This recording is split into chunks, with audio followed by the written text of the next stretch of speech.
Une photo, 2, 3, 4, 5, 6, 7, 8, 9, 10, 11, 12 photos. Grâce à PhotoMerge, on obtient ce panorama.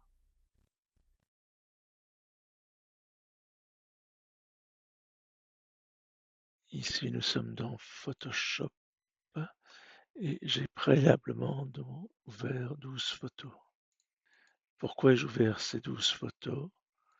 Parce que mon souhait est, à partir de ces 12 photos, de réaliser une photo panoramique. Donc, comment ai-je procédé?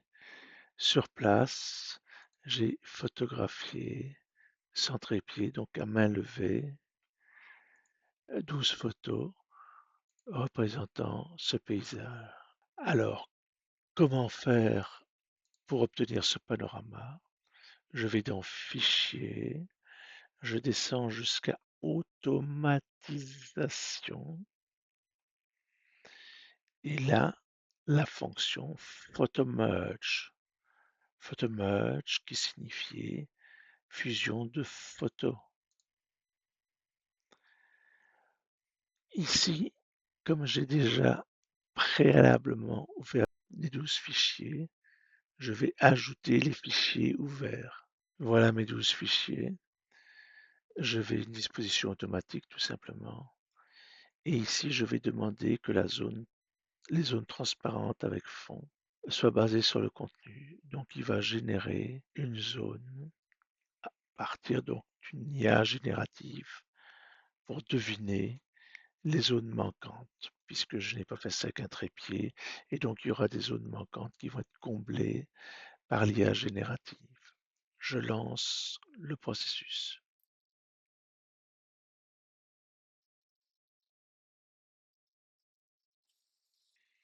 Il procède à l'alignement des calques un par un pour obtenir ce panorama, et ensuite il va fusionner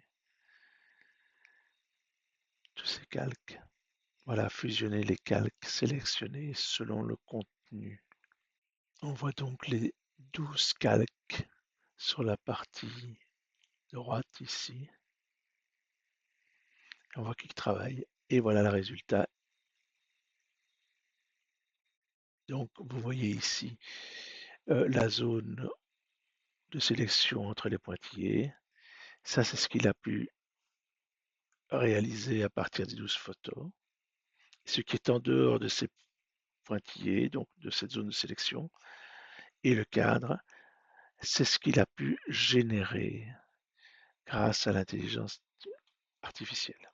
Oh oh, ici, ça n'a pas bien fonctionné parce qu'il n'a pas pu deviner que le sol continuait. Pourquoi, si je vais dans la 12e photo, vous voyez ici, il n'avait pas l'information et donc il a imaginé qu'il y avait de la verdure qui continuait en dessous. Que vais-je faire? Je vais recadrer. Vous voyez la fonction recadrer est déjà active. Et ici, je recadre. Une fois que j'ai choisi de recadrer, je vais encore recadrer un peu plus, voilà. Je vais sur la coche pour valider le recadrage en cours.